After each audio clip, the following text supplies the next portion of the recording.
Me mata el Ariel CAE que se hace. Está bueno. Creo Ariel que no... CAE. No se ilusionen, chicos, por las dudas. Tengo retorno. Pueden hablar el Se te resto. escucha bien, se te escucha bien, Se te- dice, ¿eh? No te Eso soy yo despreocupes. el que no tengo... Continúe. Se te desconectaron. Escucha, no. Ahí los conectamos. Sigamos. Buenísimo. Ahí vuelve Gracias, Juan. Muchas gracias.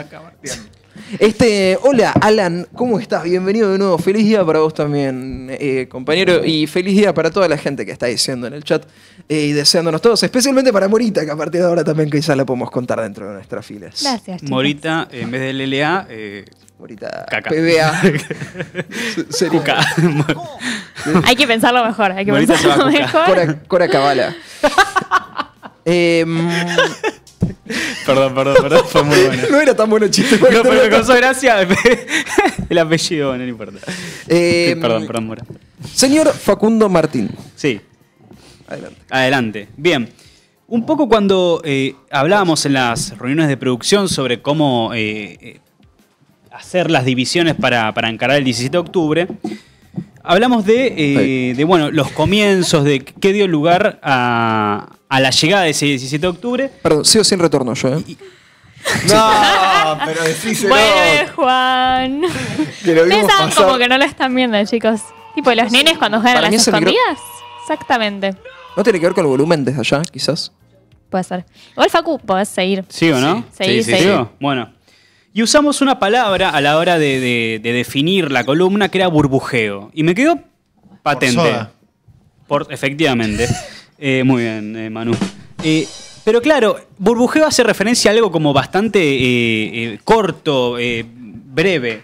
Me parecía que, si bien era atinada un poco la definición, me parecía que estaba bueno buscar ese burbujeo en una cocción más larga. Sí. Y cuando uno se va más atrás en la organización del peronismo y el está. surgimiento, sobre todo el 17 de octubre, que es la fecha que en definitiva se conmemora hoy, uno lo que ve es que hay dos factores que son fundamentales para el surgimiento del peronismo y que transforman de lleno la sociedad. Uno es el económico y otro es el político, pero que tienen que ver fundamentalmente con la década infame. Vos, Luis, lo mencionaste al principio, lo tocaste de refilón, pero claro, siempre si yo les pregunto década infame, ¿qué adjetivos o qué cosas se le vienen a la cabeza? Corrupción. Corrupción. Fraude patriótico. Fraude patriótico, corrupción. Pero igual, en general, todo lo que son esos... a lo largo del siglo pasado, todo lo que no es Sí. peronismo, Alfonsín, dictadura, última dictadura de menemismo, es como una gran nebulosa. No, Sí, total.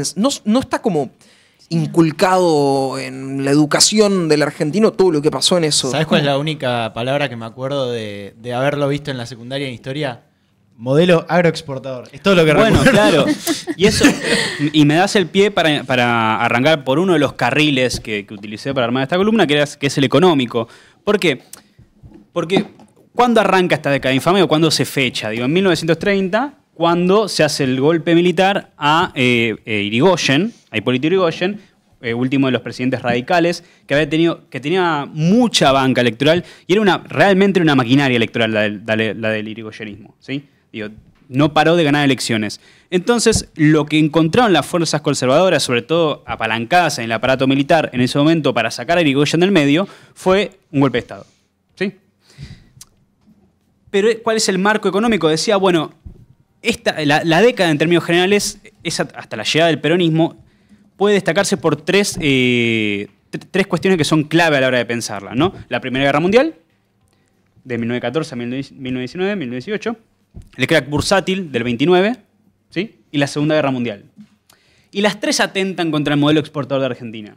Porque, en definitiva, ¿qué era el modelo exportador de Argentina? Bueno, el país aprovechaba las ventajas comparativas, es decir, la venta al mundo de distintos productos agropecuarios, fundamentalmente carnes, cereales y lanas, porque las materias primas estaban al alza. Con lo cual, claro, era un modelo que no tenía mucho desarrollo interno ni desarrollo industrial, con lo cual aprovechaba de aquellos productos. Pero ¿qué pasa? A partir del 33, sobre todo después del crack del 29 y tras la Primera Guerra Mundial, el mundo se empieza a replegar, ¿sí? O sea, esto que es gracioso porque esto lo menciona Milei bastante seguido, ¿no? Como que él hace mella muchísimo en esta cuestión del modelo agroexportador y en los servicios del campo, el campo como motor de la economía. Ahora bien, si uno no circunscribe y no entiende y no contextualiza el debate y el modelo en sí mismo, se pierde un montón de cuestiones. Ese modelo en el 30 entra en crisis.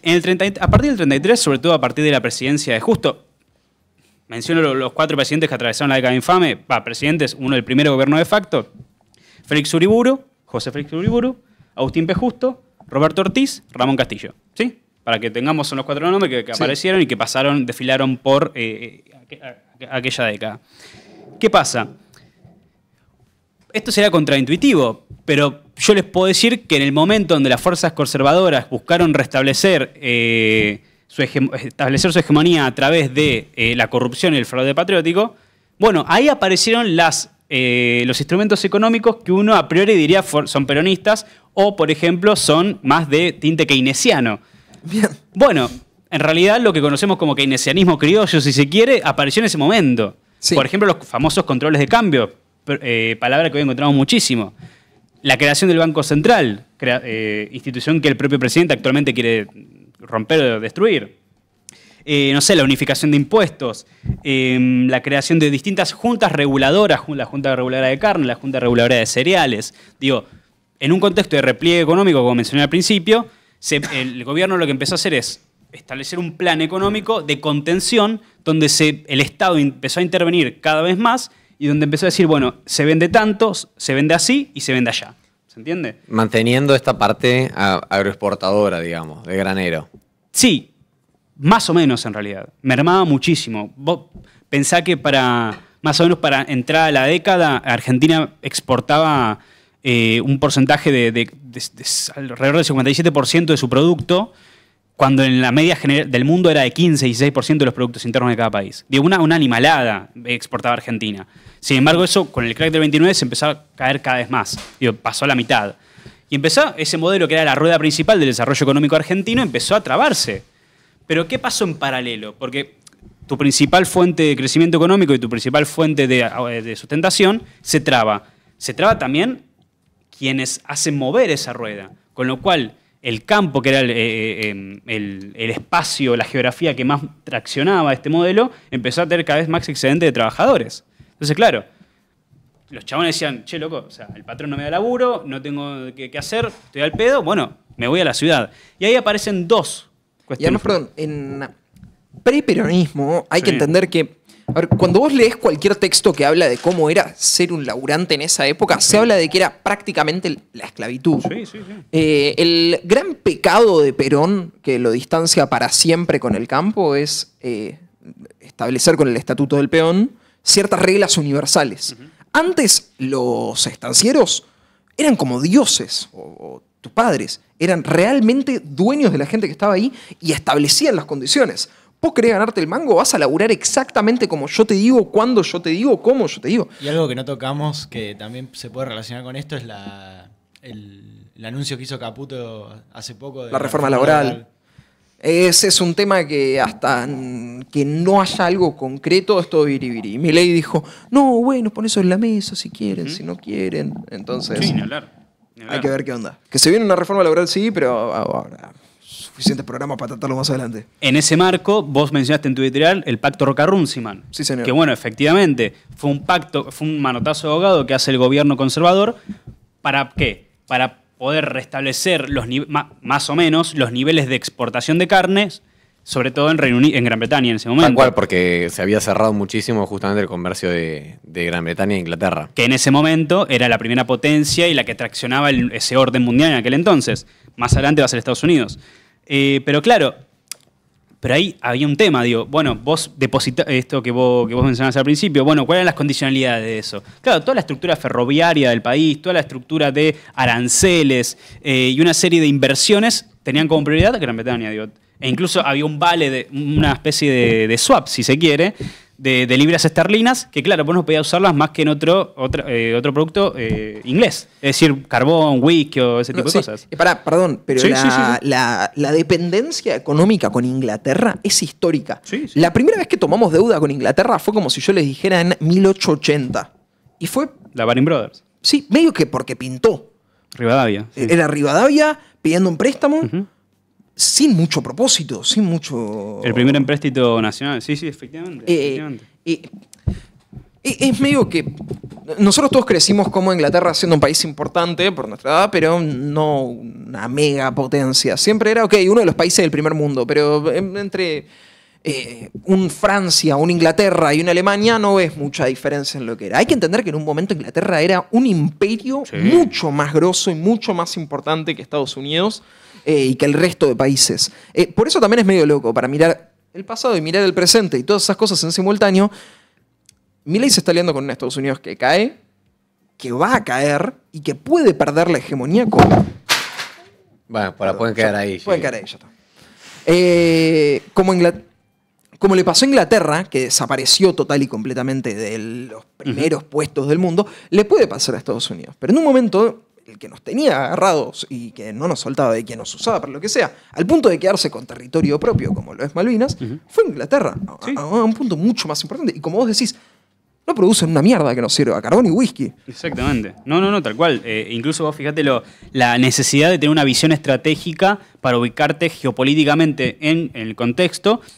¿Por qué? Porque en cuanto la cosa se pone negra, tenés que tener cintura para moverte, lisa y llanamente. Bueno, y en ese marco hay dos fenómenos que suceden en términos económicos, que es, como les dije, hay una migración interna, sobre todo del campo a la ciudad, y aparece la ciudad como espacio, como urbanidad, como espacio en el que se empiezan a desarrollar una serie de vínculos y relaciones que en un principio van a ser económicas, pero que después van a formatear políticamente a la Argentina. Y esto es clave. ¿Por qué? Porque lo decía Luis recién, este trabajo semiesclavo. ¿Qué pasa? Vos tenías el comercio cerrado por condiciones externas y porque el gobierno de Agustín B. Justo establecía distintos controles, no solamente económicos, sino también, vale decir, sobre la oposición política. En ese marco, los trabajadores valían nada. Era trabajo barato. Y sobre la figura de Agustín Justo, lo que se abroquela es todas las fuerzas conservadoras, lo que era la concordancia en aquel momento, que eran la Unión Cívica Radical Intransigente, antipersonalista, que era la Unión Cívica Radical más conservadora, en contra del caudillaje de Hipólito Yrigoyen, el Partido Socialista Independiente, que era el Partido Socialista también, que se había cortado del Partido Socialista de Justo, que era un Partido Socialista no tan socialista, si se quiere, era más conservador, aliado a Roca y demás. Y se empieza a procrear una serie de fuerzas el círculo rojo, si se quiere. El círculo rojo de esa época, que eran los que tenían empresas frigoríficas, los que tenían empresas cerealeras, los que tenían empresas de arrendación, los que tenían las empresas de exportación de carne y demás. Sí. Haremos una cosa de Interrumpan contexto. Cuando quieran, perdón. Sí. Harán una cosa de contexto en general. Es más o menos un poco... Esto es naturalmente posterior, ¿no? Fue 20 años antes, pero cuando surgen Marx y el bolcheviquismo en general, la Revolución Rusa y demás, se define en función de un país, como se dice, que su principal sujeto político eran los laburantes de la industria. El proletariado. El proletariado se define al proletario como mi sujeto y al capital como mi enemigo. Sí. China, más o menos en el mismo tiempo con Mao, tiene una discusión similar, pero dice, no, loco, pará, yo no tengo proletarios, yo tengo campesinos, claro. Y el capital no es mi enemigo, es una herramienta más que voy a usar. Se crean nuevas posiciones, ¿no? En general en el mundo. En ese momento también se empieza a armar. Los radicales, o en general el espectro conservador, empieza a plantear algo así de definir cuál es su nuevo sujeto político post-crash del 29. Los galeritas. Los galeritas. La gente de clase media alta. Y cuáles son sus enemigos. Y lo arma. Y el peronismo después va a hacer una cosa similar que, bueno, ya llegaremos a ese punto.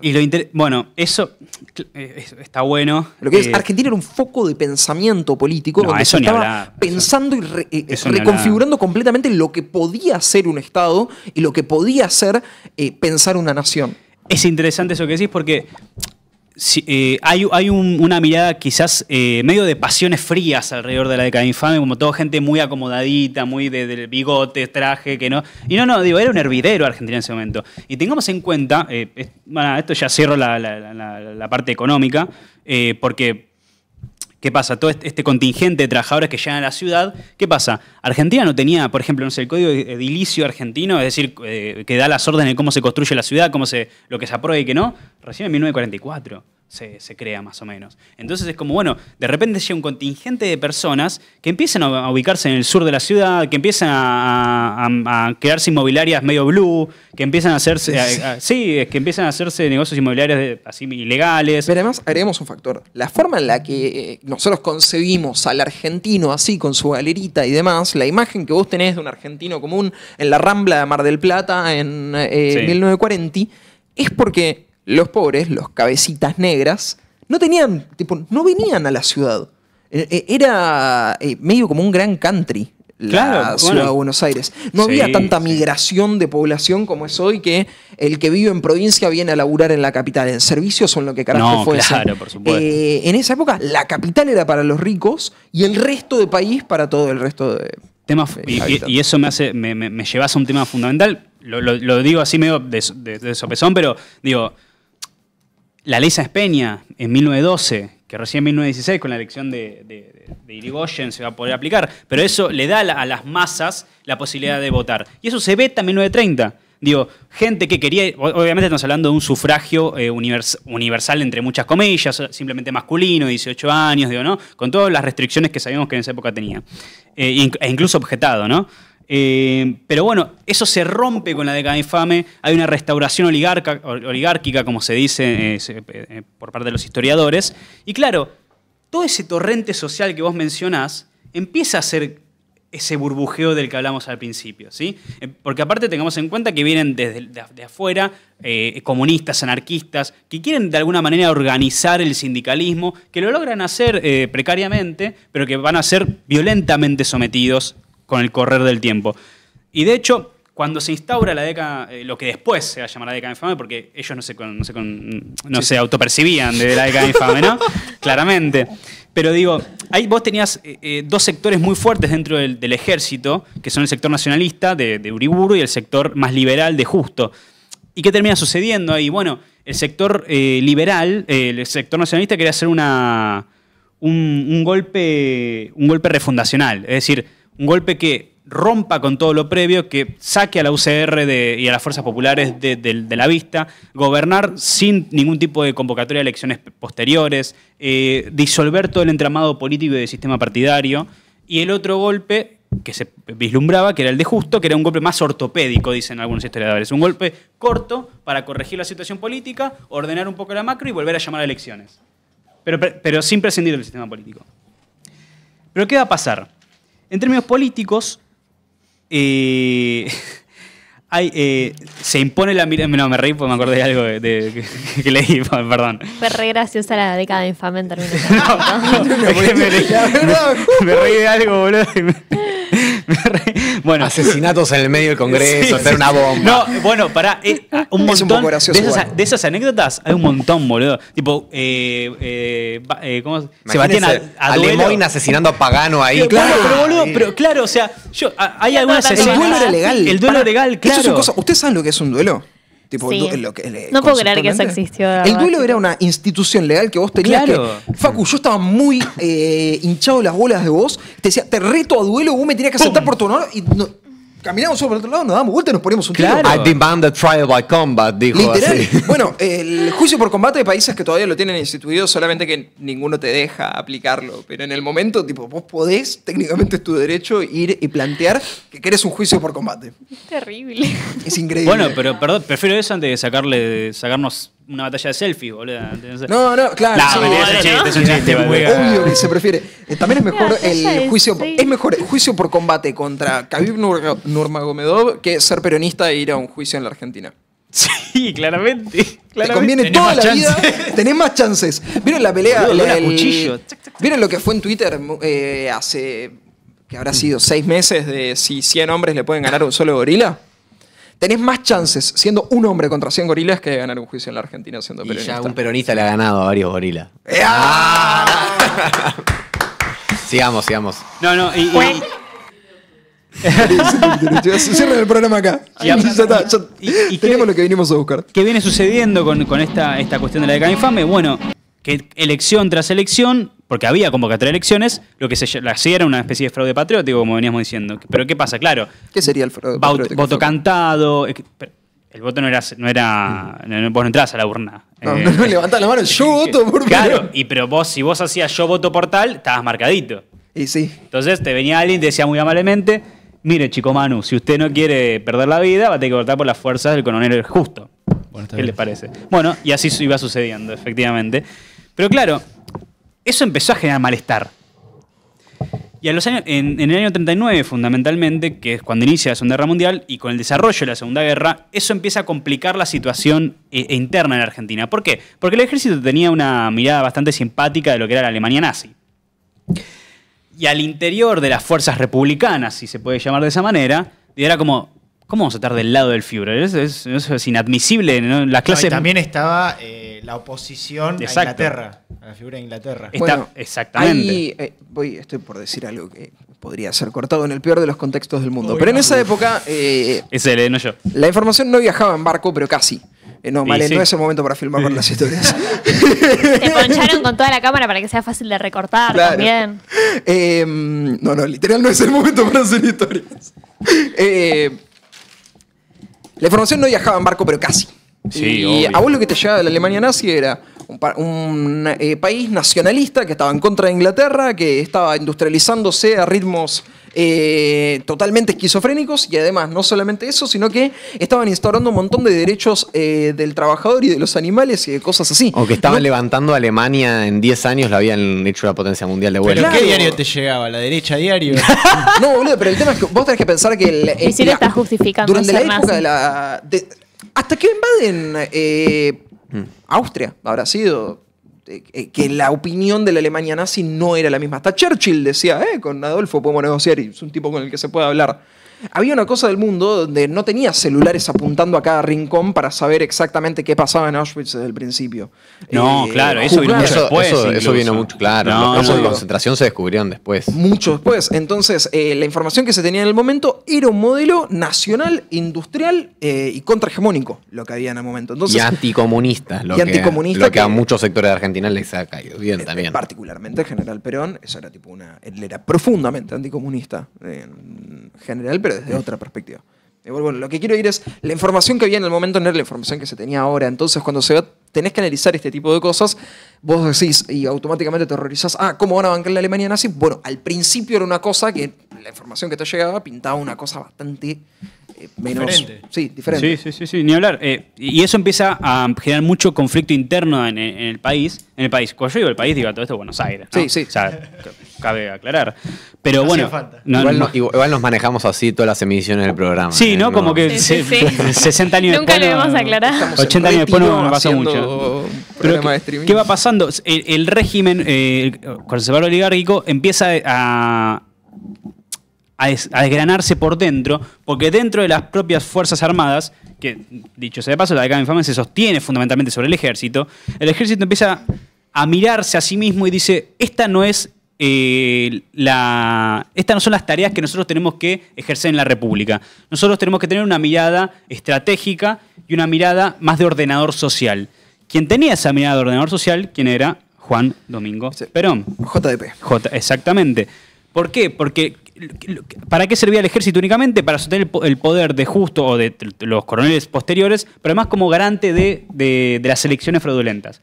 Entonces, en ese marco, y a la vista de lo que iba sucediendo en la Segunda Guerra Mundial, era como, bueno, no, pará, el ejército argentino está teniendo casi una actuación de cabotaje dentro del país y dentro del proyecto. No había proyecto de ejército en ese sentido. Hasta que,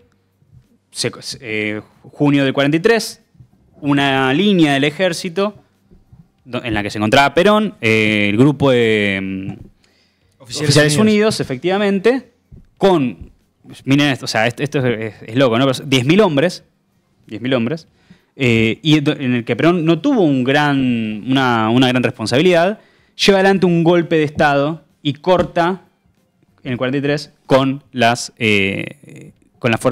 década infame. ¿Y qué termina sucediendo? Esto que se los quería leer, porque esto lo escribe, son distintos discursos de Perón, y estos eran pensamientos de él diciembre del 43, ¿no? Estamos hablando de alguien que venía leyendo lo que estaba pasando en el mundo, ¿no? Esto no lo dijo públicamente, sino que lo escribió. son escritos, son discursos, discursos en la escuela, no me sale ahora el nombre, en la escuela militar. Y algo que no mencionaste, Facu, que Perón venía con toda una escuela de pensamiento de Europa. Bueno, sí, no que quería abrir esa después ventana, ok, pero sí. No, pero así como para mencionar el paso. No, Una bueno. cosa, Facu, hablar al micrófono, que con el libro te colegas y... Sí. Gracias. Sí, bueno, toda la línea es justo. Como que era algo Sí, eso es clave. Que era como un diferencial que él tenía dentro de lo que era el armado militar. Dentro del armado militar, no solamente él era docente incluso, o sea, hay un Ernesto López, que es un sociólogo militar, él dice que Perón es de los militares que se pueden considerar como los otros militares, dice él. Es decir, militares con una visión estratégica no solo del país, sino del mundo, y que además tiene una mirada política y económica de la situación, no solamente en términos de disciplina. ¿Se entiende? Sí. Y en ese caso, esta formación en la Italia de Mussolini es fundamental por parte de Perón. Después el resto de los oficiales se iban a formar mucho en Alemania, por ejemplo, antes del Führer. Bueno, y acá hay una serie de cuestiones que esto lo piensa en el 43 y me parece que es muy interesante para, si uno mira lo que viene después, es decir, lo que mira el nuevo orden mundial post-guerra mundial, Bretton Woods, el dólar como moneda de cambio, la construcción del FMI, las instituciones financieras y globales y cómo se va estructurando el mundo y el rol que va a tomar el Estado, ¿no? Y él dice algo así como, el ideal del Estado abstencionista era encontrarse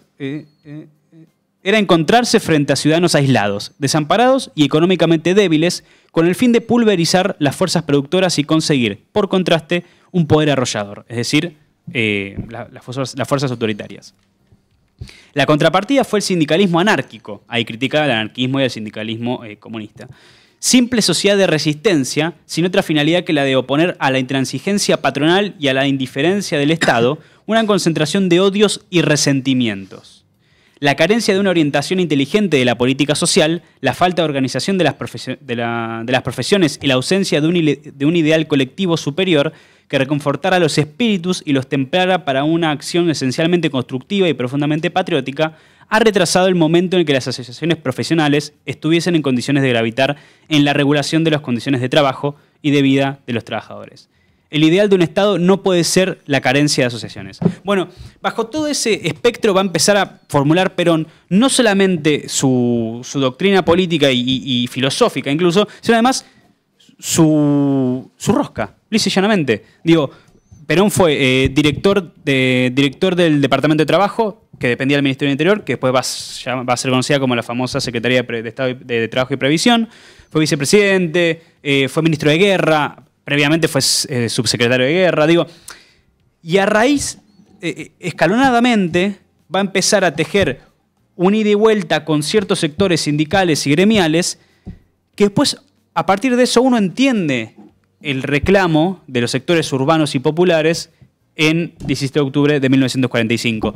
Un historiador que no es peronista, para nada, y cierro con esto, un historiador que no es peronista, pero que se dedicó toda su vida a estudiar el peronismo, que fue Tulio Perindongui, dijo que el... Qué buen apellido que tiene. Sí. Una bestia. Gran nombre, además. Si ya te llamas Tulio... Sí. Tulio Triviño. El muchacho dijo que el peronismo fue una revolución social objetiva. ¿Por qué? Porque rompió con lo que era una Argentina de frontera, es decir, frontera entre las clases sociales. Y el peronismo lo que hizo, aprovechando el contexto de la sociedad en el que nace, fue romper con esas fronteras e igualar entre los distintos estratos sociales. Y eso me parece que es fundamental para entender todo ese burbujeo que desencadena el 17 de octubre del 45. Gracias, Facu. Excelente, como siempre. Hay una cosa que dice Eva cuando ella hace una distinción entre el obrero y el descamisado post 17 de octubre. Uh-huh. Ella dice, el obrero es el laburante argentino, es en general, son todos los que están acá. El descamisado es aquel que se siente patria. Es aquel que se siente argentino, que se siente peronista y que siente que quiere construir esto. Hay una cosa en general en la construcción del peronismo, de la imagen, que tiene que ver con el sentir, con tomar la decisión de querer construir la cosa común entre todos que se quería lograr, que excede todo lo demás. Y como el peronismo es explícitamente un sentimiento y algo que se toma por vida, ahí es donde coexiste con esa forma de rosquear, de laburar y de hacer todo para Perón, que termina incluyendo a todos, que rompe esas barreras, y descamisado puede ser un galerita reconvertido o el más pobre de los pobres. Y eso quizás es lo mágico de la construcción de este proceso político. Sí, efectivamente. Es la gente que está dispuesta a sumarse al proyecto. Exactamente. Sí. Y dispuestos a sumarse al proyecto estuvieron en un montón de 17 de octubre, gente, y eso nos viene a traer Sí. a vos, Fran. Igual te quería preguntar una cosa, Facu. Vos dijiste que era una revolución objetiva. Social objetiva. Revolución social objetiva. Eso para nosotros, no específicamente la cita que traías vos, pero para el programa que habíamos planteado en TEA, había sido nuestro disparador.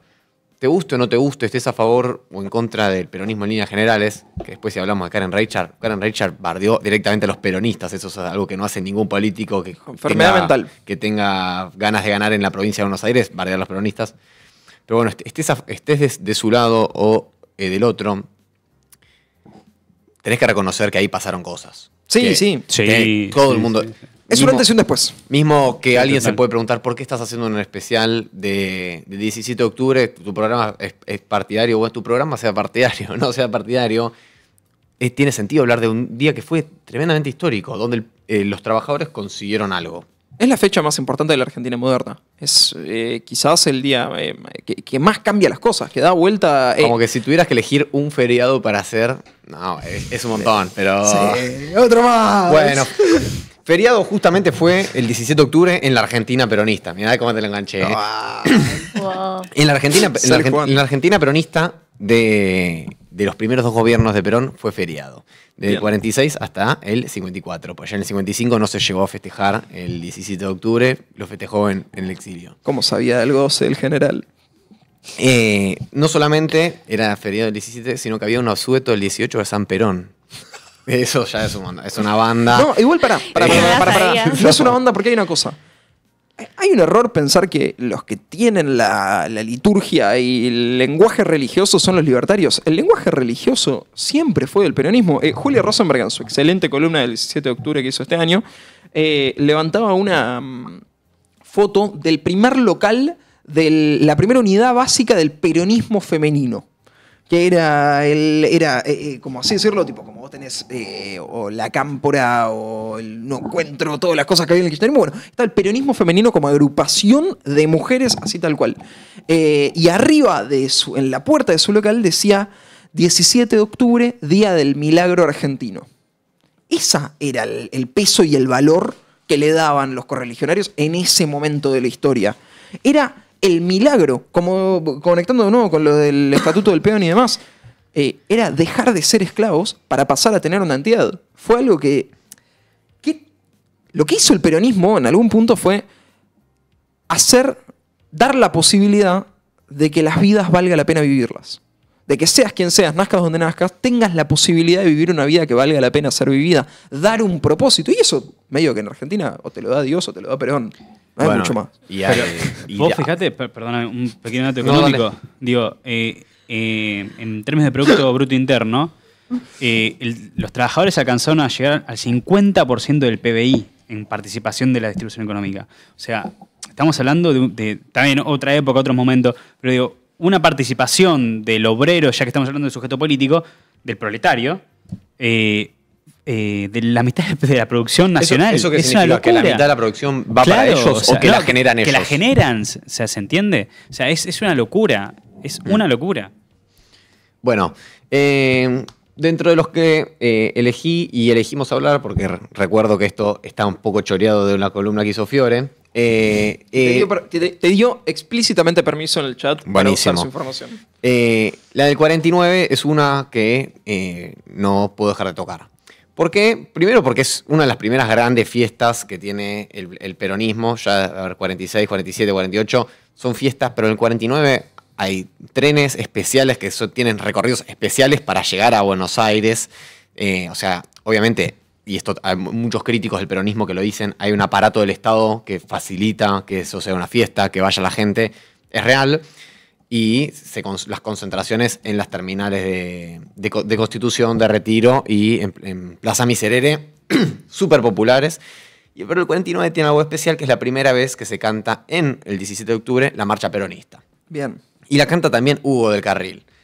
Ayer, con Fiore y con Mora, hablábamos un poco de dónde sale la marcha peronista. Si querés, Neca, No es disparalo. un texto original, no es una canción original. No.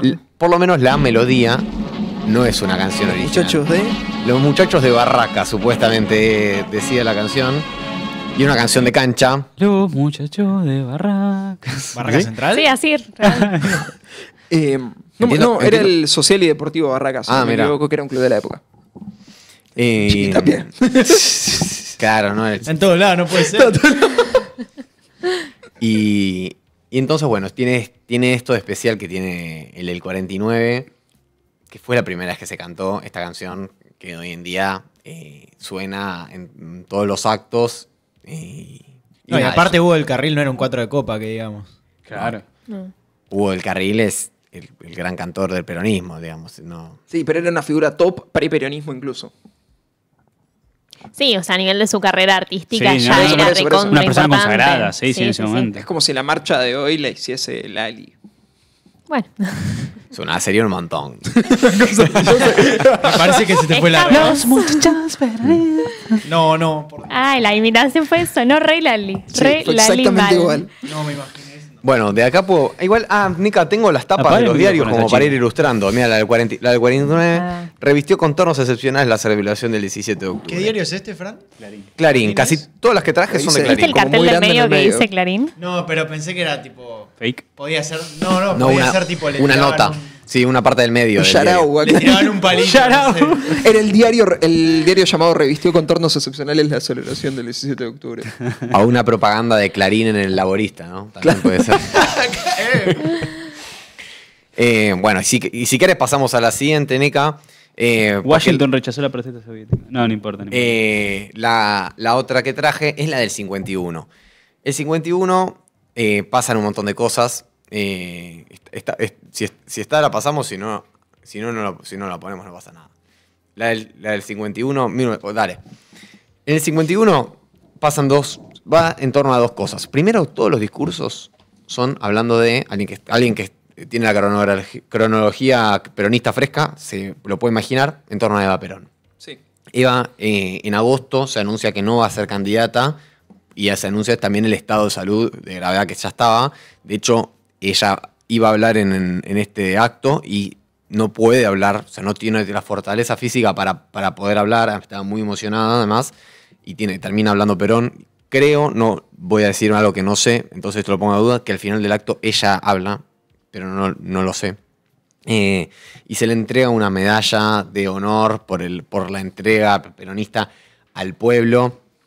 Y todas las palabras de Perón son hablando de ella. Pero también hubo un evento que sucedió en este mismo acto que fue la primera transmisión televisiva en la historia de la República Argentina. Termina hablando de Evita, efectivamente. Sí. Termina hablando Porque de de hecho Evita. esa fue la Minutos al final. transmisión. Fue la primera Claro. transmisión fue el discurso de Evita. El discurso de Evita, ok. Bueno, también. Otro acontecimiento capaz histórico de... Y habla también de la trascendencia que tuvieron los medios en el armado político del peronismo. O sea, que el Perón le puso un ojo a eso, que en realidad no fue Perón, fue este tipo que es un gran empresario de los medios, no me acuerdo el nombre. Yankelevich. Yankelevich, Jaime Yankelevich, que fue el que lo trajo, el que lo propuso.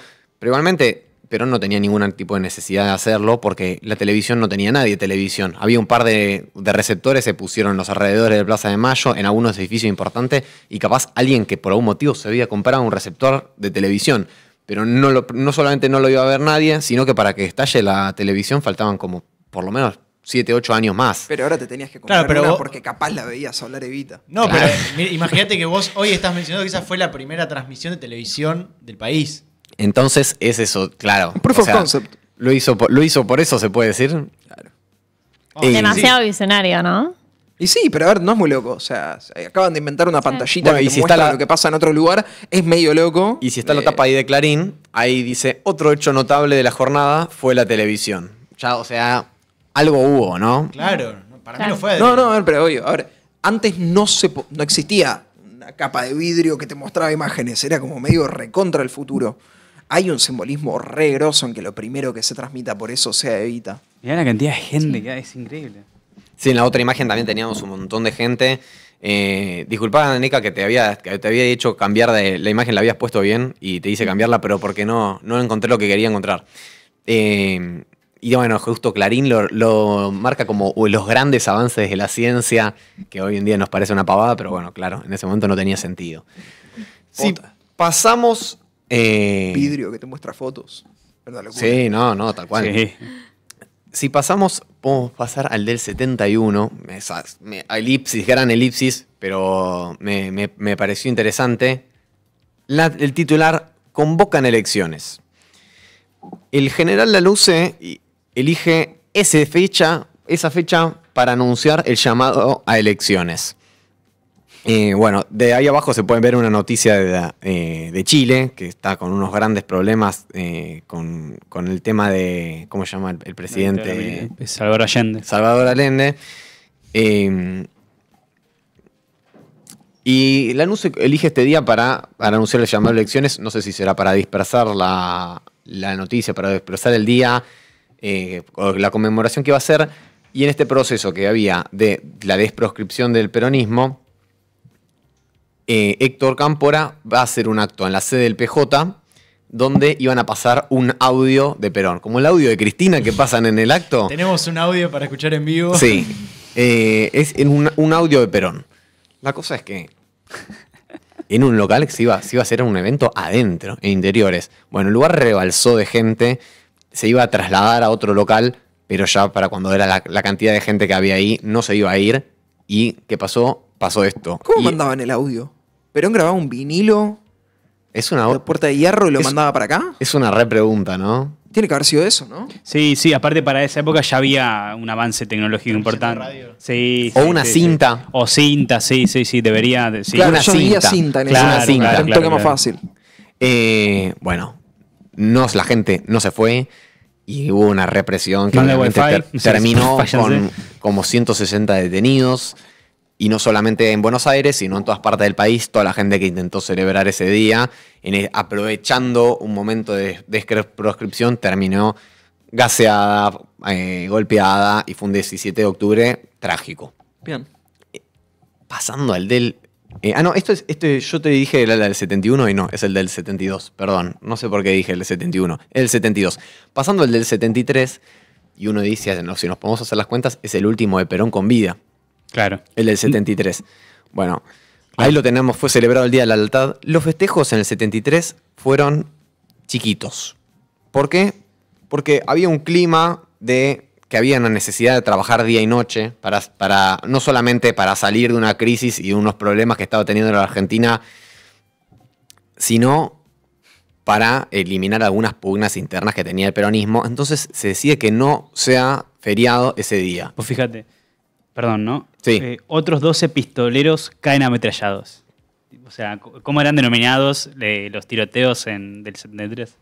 Elegí Clarín, puede ser una pausa. Elegí Clarín porque también se muestra el otro Clarín, el Clarín que no conocemos hoy en día, que era un Clarín como que había sido favorable con todos los gobiernos de turno. Bajo la dirección de Roberto Noble, sí. Que digamos que acompañaba al que estaba, como si fuera la justicia argentina, Ujú. que acompaña al que está. Y todos estos festejos, Clarín los titula, Clarín se celebra el día, se fue celebrado el Día de la Lealtad, o en las otras, si querés hacer como un breve pantallazo como de las otras. Nada, son todos de las celebraciones. Bueno, que no, con vibrante entusiasmo. Entonces era otro Clarín. Eso, no sé, también me pareció interesante mostrarlo. Pre-Julio Blanc, una cosa. Pre que Néstor y Clarín se pudra Se pelean, todo. sí. Sí. Sí, bueno. Mucho. Bueno, y este festejo es el que Perón podría haber tenido con el pueblo, un gran acto, y no lo tuvo.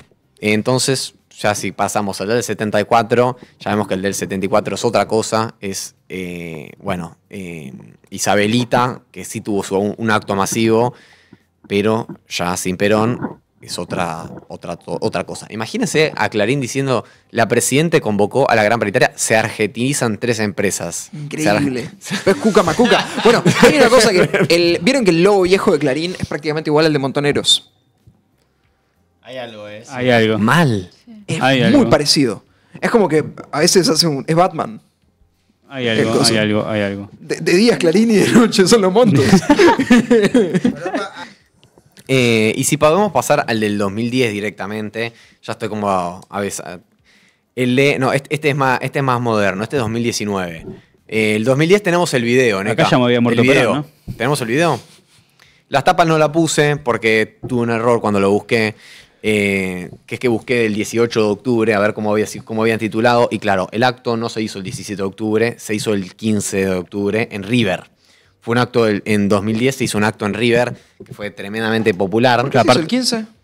¿Por qué se hizo el 15? No sé, no quiero hablar una pavada, pero me calculo que era porque caía fin de semana. No, pero era el acto de la CGT.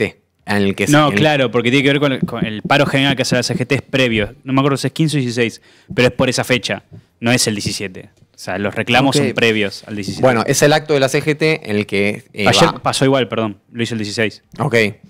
Era domingo. ¿Era domingo? No, mentira, era viernes. Era viernes. Bueno. Por eso dije... Les gustó la fecha, Me gustó la fecha, pintó.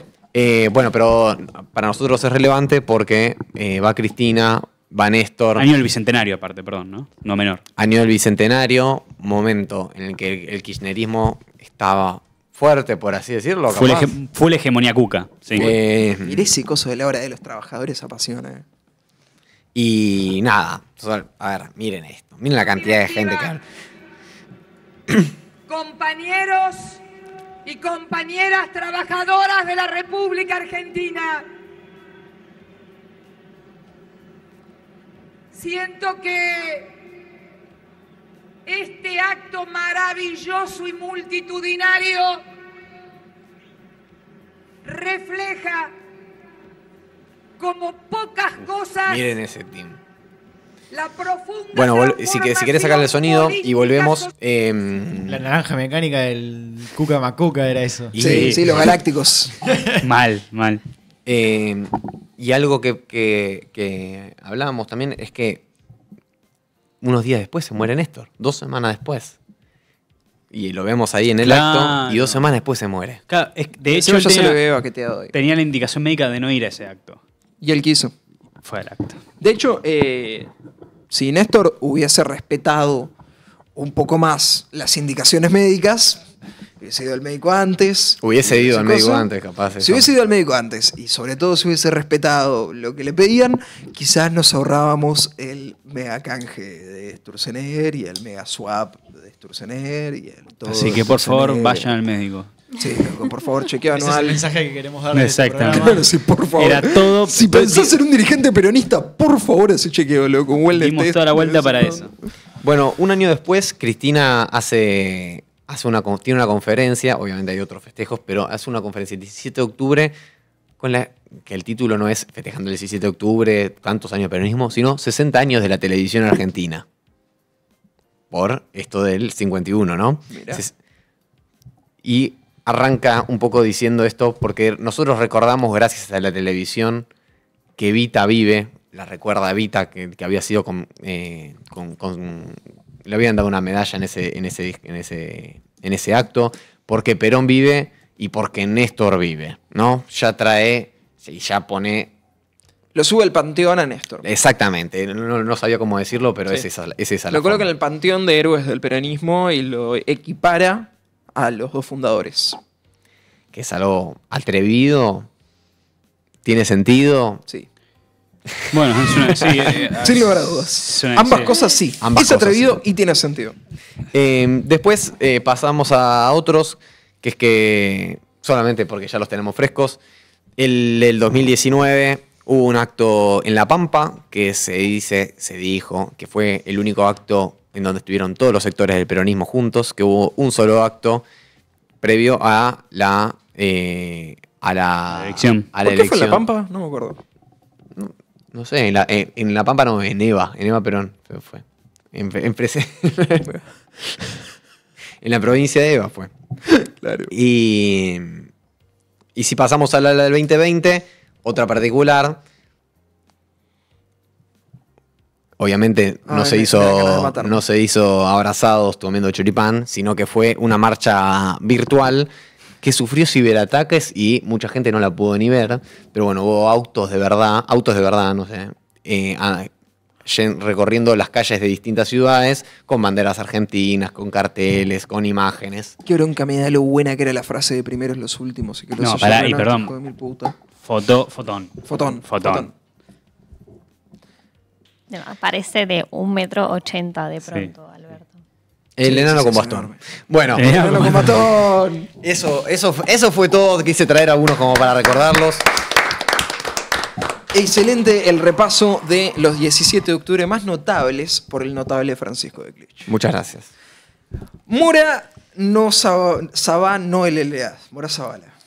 Hola. Sí, hoy vamos a hablar y vamos a repasar porque nos juntamos acá para hablar del 17 de octubre. Sí. Lo que no dijimos es que el 17 de octubre no es solamente el día de la lealtad peronista, sino que además es un día muy importante a nivel mundial. No se empiecen a reír, loco. Por razón. Están los dos sonriendo oreja a oreja. Y Poné la marcha, Nica. Poné la marcha, Nica.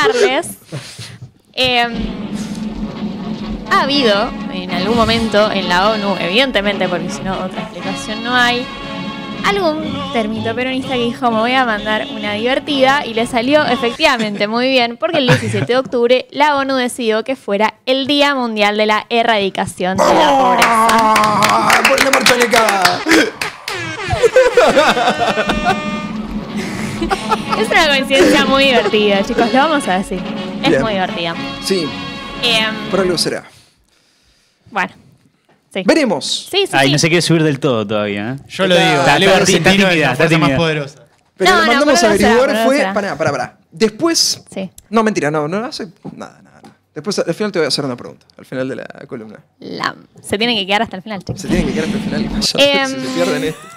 Bueno, es el Día Mundial de la Erradicación de la Pobreza.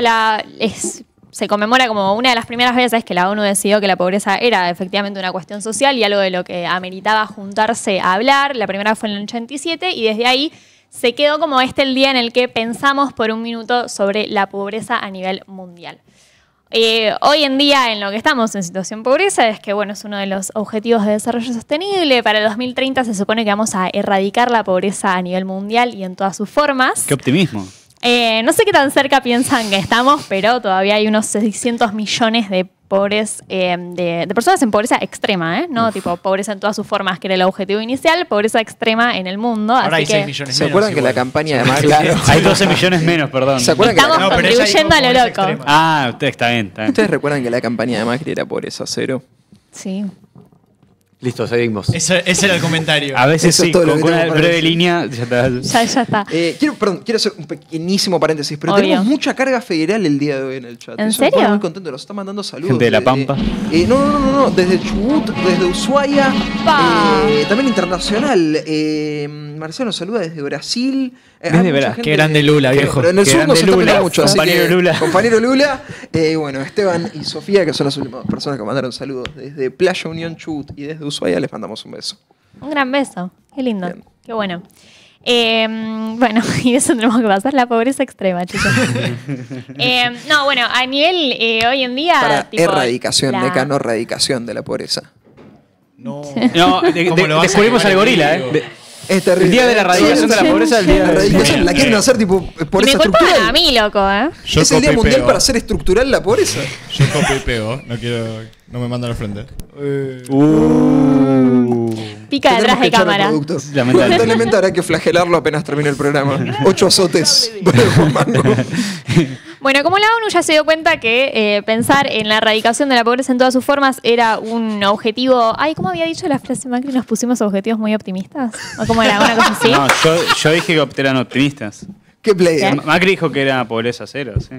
Sí, pero después dijo, pero nos pusimos la frase, objetivos tipo, demasiado... Nos pusimos objetivos demasiado optimistas. sí, o una cosa sí, así. Sí. Bueno, un poco lo Eran mismo alquiler. le ha pasado a la ONU, así que decidió para este año bajar un poco la vara y lo que vamos a trabajar en este año es, y vayan a buscarla chicos, al núcleo del centro del mundo, es el respeto a la pobreza. O sea, el respeto en la pobreza y a las lamentablemente woke. personas. Lamentablemente, República ¿Cómo vas a hacer el día del respeto a la pobreza? Es tipo, che, No, ya que no te podemos dar de comer, por lo menos no te vamos a boludear, me estás jodiendo. Es realmente eso. Igual, Es un a ver, papelón. Muy woke la es ONU, un, perdóname. es un papelón Está y pelotonero. la vara está en el inframundo, como les anticipé, el que avisa no traiciona, pero chicos, si nos ponemos a pensarlo, no es tan común. O sea, ¿no?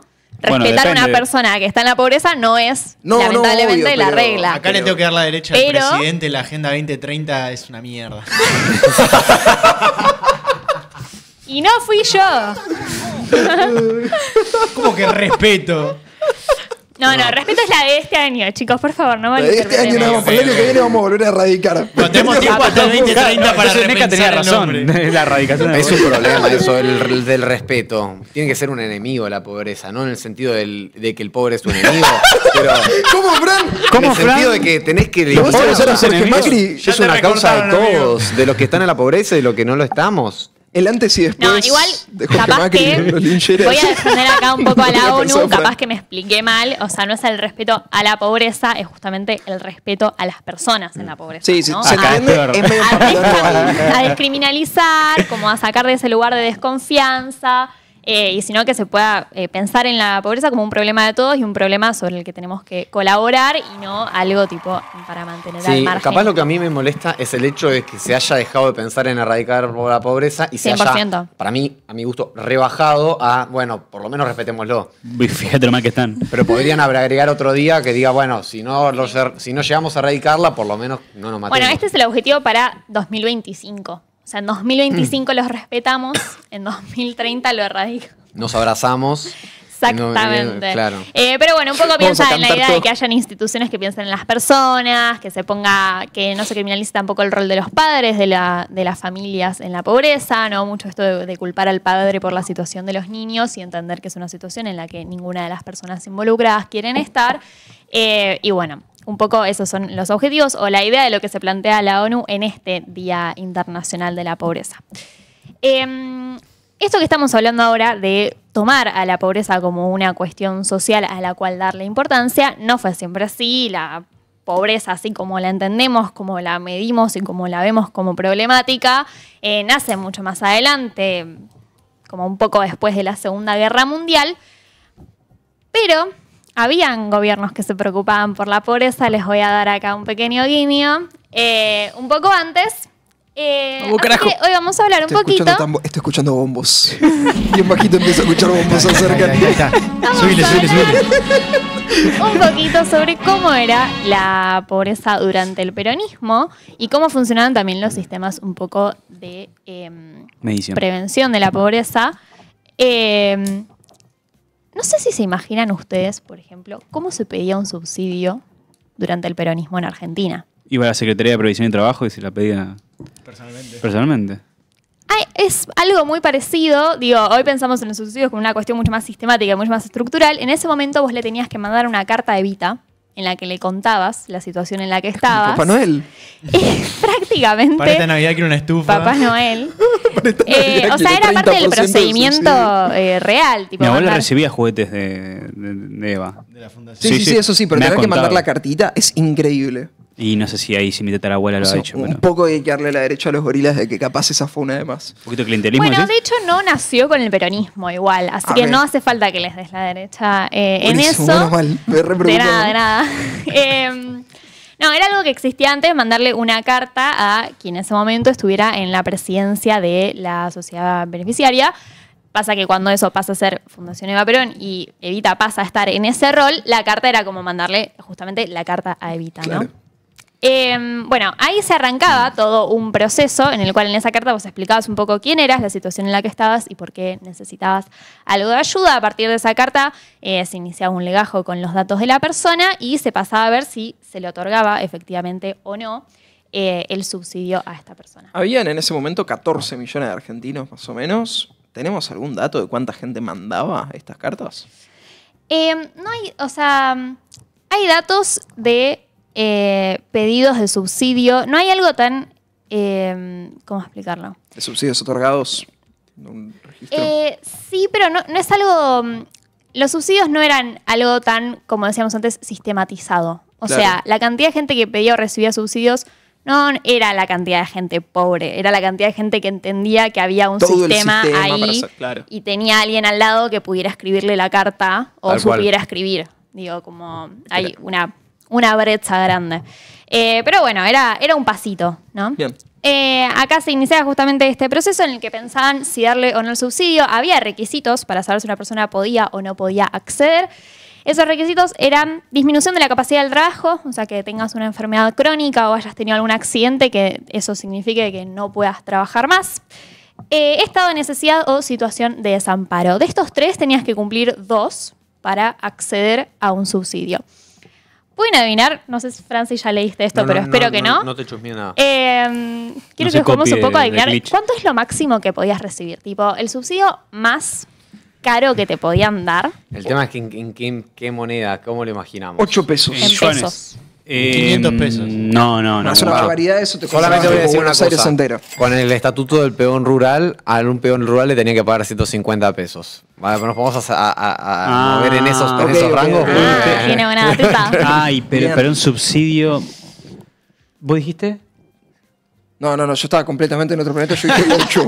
Yo diría Creo que 20 pesos. Yo diría Sí. 15 pesos. Chicos, qué mal que 77. poco piensan en la gente. Tampoco le iban a dar 150 pesos. Era el También, monto mirá. más. Ah, bueno, claro. Dulce, va, mirá. No era para cualquiera igual, 150 pesos accedías si en una pareja ambas personas eran discapacitadas y tenían hijos para mantener. Tipo casi Bueno, rozando claro. la, Y la si no, subsistencia. la otra, Sí, como el... la otra, que es algo que le podía haber llegado a pasar a un poco más de gente, era quedarse viudo y tener 3 o más hijos para mantener. ¿Es eso o la inyección? Oh, bueno. Es eso te hace Uruguay. 100 pesos, si no, te podían dar para hijos, para gente que tenía hijos o padres a cargo y no tenía recursos para mantenerlo, o 50 pesos si no tenías familiares a cargo, pero cumplías con alguno de los requisitos que les decía. Me imagino antes. se embarazaban para cobrar un subsidio de parte de los gorilas. ¿No? Digo. Pues, Bueno, qué Cortala, sensibles, viejo. Cortala, no fui yo, nadie te respondió. Váyanse a la mierda, gorilas. Bueno, como se podrán imaginar, no era un trámite muy expeditivo, tardaba como 1 o 2 años en efectivamente llegarte eso, pero después se mantenía por bastante tiempo. O sea, hasta que no detectaran que no tenías más necesidades o muriera el sol. Deja de spoilear toda mi columna. Ok. O falleciera el solicitante. Esos subsidios seguían. De hecho, muchos de esos subsidios se mantuvieron incluso en la Revolución Libertadora. O sea, hasta alrededor de los 60 seguían manteniéndose muchos de los subsidios que nacieron en esta época. El 94% de los subsidios que recibió la sociedad beneficiaria se recibieron entre el 46 y el 51.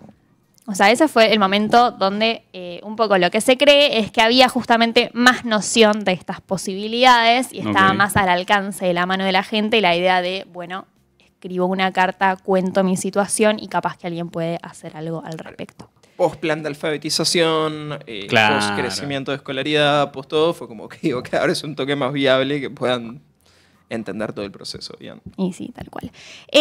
Si quieren, podemos ver NECA, la plaquita número 1, donde cuenta algunas de cómo eran las personas que pedían estos subsidios, ¿no? Y para qué lo pedían. Ahí tenemos como separadito la cantidad de personas por lugar de residencia y también el total por varones y por mujeres. ¿La región pampeana qué es? Buenos Aires. Claro, sur. Buenos Aires sí. Sur, por eso Claro. es. Aparte tengamos... Sí, sí. Porque había 3 categorías, eso es interesante, decía Capital Federal, Pampeana, otros. Resto, ni siquiera otros, resto. En los 3 lugares del país donde podía vivir Pamela, ¿qué tiene que ser eso? ¿Qué será? ¿Santa Fe, Córdoba, Buenos Aires, provincia? Sí, recordemos también que Chaco, creo que no era Chaco como tal, sino que era territorio federal. Había un par de lugares que no tenían las denominaciones. Claro, que toda tienen. la Patagonia estaba casi deshabitada. Claro, también. Claro. Sí, recordemos, vamos a buscar la cantidad de gente. Bien. Bueno, ahí vemos un poco personas que lo pedían para sí mismas, para varias personas. Núcleo incompleto, que significa o no había mamá o no había papá, hablando en términos obviamente de la época. Núcleo completo con hijos, núcleo completo sin hijos u otras opciones. Ahí hay una diferencia que yo estoy obligada a hacer. Si puedes bajar un poquito, Neca, a la parte en la que dice varón y mujer, van a poder darse cuenta que el núcleo incompleto con hijos y núcleo incompleto con hijos, de varón y de mujer, son muy diferentes las cifras, y ahí ya estamos hablando de un problema que tuvimos siempre desde todo momento y seguimos teniendo. Sí, el abandono paternal. ¿Qué? El abandono paternal. Claro. ¿Puedo corregirme había lo que, muchas más lo que dije mujeres. recién? Solamente porque hay gente de la Patagonia que me está escuchando. No es que estaba deshabitada, sino que tenía mucha menos gente que antes. Ahora Más que nos nada en estamos Ushuaia que no había cuidando. de Bueno, incentivo. pero se entiende que lo odias a Solamente Patagonia. quiero decir eso. No, pará, hay 17 millones de personas en 1921. Mira. Terrible, Un montón. mirá la población. Bueno, y ahí eso, ¿no? Veamos un poco como qué personas pedían y qué personas accedían también a estos subsidios. Y hay otra fotito donde dice los motivos por lo que se pedían los subsidios. Como que eso era más para cuántas personas o qué tipo de gente. Y la placa número 2 dice por qué cosas. Un poco los que les contaba recién: invalidez, incapacidad física propia de una persona a cargo, vejez, familia numerosa, familiares a cargo, abandono y desamparo, viudez u otra causa. Y ahí también vemos, ¿no? Como familia numerosa, familiares a cargo, el número de las mujeres es No había jubilaciones extremadamente todavía en mejor. esta época, ¿no? Habían pensiones, pero no, o sea, no eran jubilaciones como las conocemos. Por eso, hoy la en tenés que día. pedir explícitamente. Che, estoy muy viejo, ya no puedo laburar, entonces Sí. tiremos un centro. Sí, Bien. entiendo que sí. Y sobre esto, y ya voy cerrando, como me parecía interesante leerles unos extractitos de algunas de las cartas que mandaban Hermoso. pidiendo los subsidios, o como las situaciones de lo que les decía antes, ¿no? Como la gente que estaba pidiendo estos subsidios. Tenemos, por ejemplo, a Carlos. Carlos era casado, italiano, 65 años, profesión jornalero. Vivía en Pergamino, no tiene documento, ¿Qué sería vive jornalero? con... Jornalero entiendo que es como el que reparte diarios, ¿o no?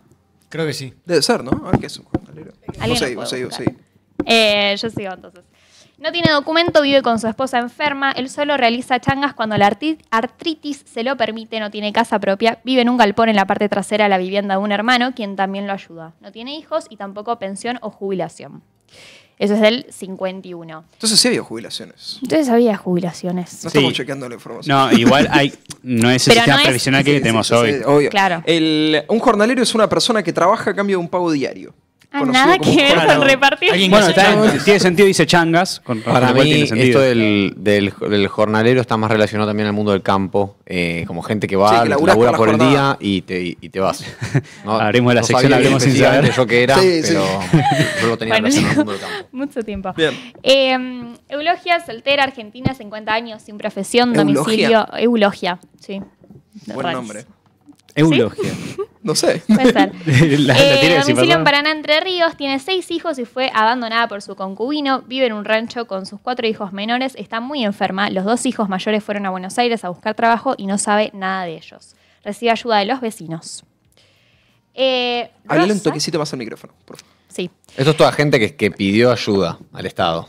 Sí, A y la de hecho Fundación este es Eva el Perón. acta que ya le armaron una vez que se leyó la carta y se empieza a investigar como la situación en la que está cada uno. Bien. Ahí no había IA nada. Ahí tenías que investigar El bien. comentario, che. Buenas Tampoco había idea hace observaciones. 2 3 años, boludo. No, pero me refiero a tecnología. Me flasha eso. Como Sí, sí, que todo tenías la- que ir a la casa a ver qué onda, Claro, si la persona... el realmente laburo que tenía- tenés Bueno, que hacer, hacían inspección burocrático. casa por casa, se pedía algunos como testimonios de vecinos, incluso hay algunos lugares donde dice tipo, bueno, está muy enferma y los vecinos le acercan sopa porque no puede trabajar, como bueno, había algo de eso del proceso de chequeo que era Claro. mucho más manual. Y también algo de como un sentido de colaboración comunitaria. Sí, Sí, comunidad 100%. organizada. Tu vecino te acercaba algo hoy en día. Eso acá en Buenos Aires, Yo creo que donde a ya mi vecino avisamos no que le conozco la voz. transmitimos. No le pedí ni un fósforo. Pero en capital es muy diferente al vivir en, Sí, en 100%. cualquier otra región. O en las grandes ciudades en general debe ser lo mismo. En Salta capital no debes conocer tanto al vecino de tu edificio. Hay una cosa que es, realmente todo esto son oportunidades para hacer ficciones del recarajo. Mal. Sí. Una persona que es inspector de las cartitas a Eva y tipo... hay contables novelón, secretos. Es novelón. un libro, una Una de película terror, del llegas al recarajo. campo. Claro, puedes hacer de terror, puedes hacer lo que quieras, pero posta, hay una cosa de verdad, que es, hubo tanto laburo y tanto esfuerzo en la proscripción del peronismo por tratar de borrar... Ahora, el peronismo sobrevivió a la proscripción, ¿no? Y zafó de todo eso y sigue vigente, pero se perdió muchísimo de lo que fue el peronismo. Por eso también quizás es difícil encontrarle un norte, un candidato, un modelo, un plan, un programa hoy. Porque no sabemos las cosas que se hacían y estas cosas que se levantan son buenísimas porque de golpe decís, che, loco, el peronismo era un muñeco que se levantaba, iba a la casa de Eulogia, que le traían comida a los vecinos, y decía, sí, loco, Eulogia no puede laburar por su cuenta, entonces el Estado va a tratar de ayudarla. Y esas son todas cosas que se pierden en el tiempo y que deben ser rescatadas. Así que gracias, Morita, por Sí. tu labor por la patria. Oh. Igual quiero mencionar, porque este Que era trabajo... mentira, que lo inventé yo. En realidad lo escribí yo. No, pero en serio, que este trabajo, o sea, yo claramente no encontré la carta de Eulogia, sino que hay gente que No, se ya dedicó está, a no importa, no importa, no No, yo importa. no voy a decir los nombres. Vos tendrías que subir. De la gente que recolectó estos datos, porque no es fácil encontrar todas estas actas, No, estas no, cosas. vale. Así que a José Luis Moreno y María Cristina Cacopardo de la Universidad Nacional de Luján, muchas gracias, chicos. Cracks, es a ellos cracks a quien total. agradecerles por esto.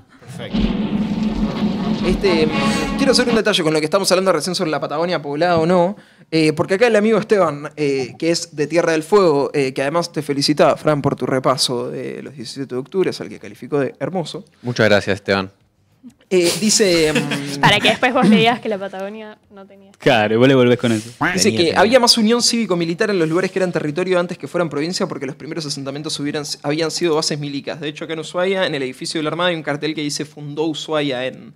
Entonces quizás tiene que ver con eso, con lo de las regiones que tenían más que ver con esto de ser bases militares y distintos puestos de avanzada para controlar territorio, pero no tantos centros urbanos. Gracias, Esteban. Crack. Crack, Esteban. Bien, continuamos ahí. No, bueno, les voy a tirar una última anécdota, así ya dejamos a Manu con lo suyo, que es de Rosa. Pasadísimos de tiempo, pero déjame, la leo re rápido. No, por él, no por vos.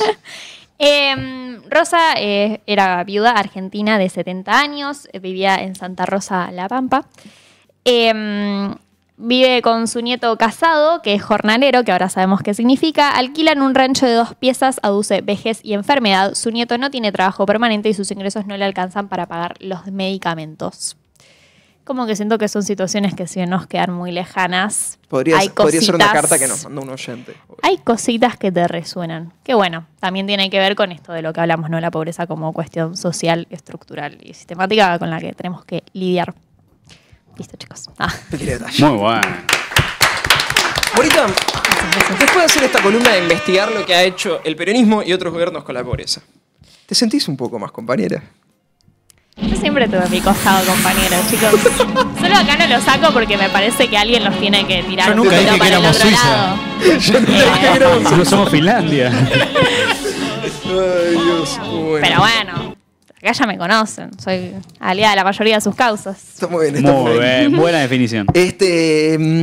Vamos a meter un poquitito de Twitter porque venimos salteándolos un montón. A menos que detrás de cámara me odien profundamente, me digan, Medio por que favor, yo- corta el programa porque si Hagamos no... el Twitter, hagamos el Medio que- Twitter. Ah, Hacemos el Twitter, estamos Nos todos, echamos ¿verdad? unos hijos. Pasa que se va a estirar. Nos No te echamos bajes unos ahora. hijos. por favor. Bueno, listo.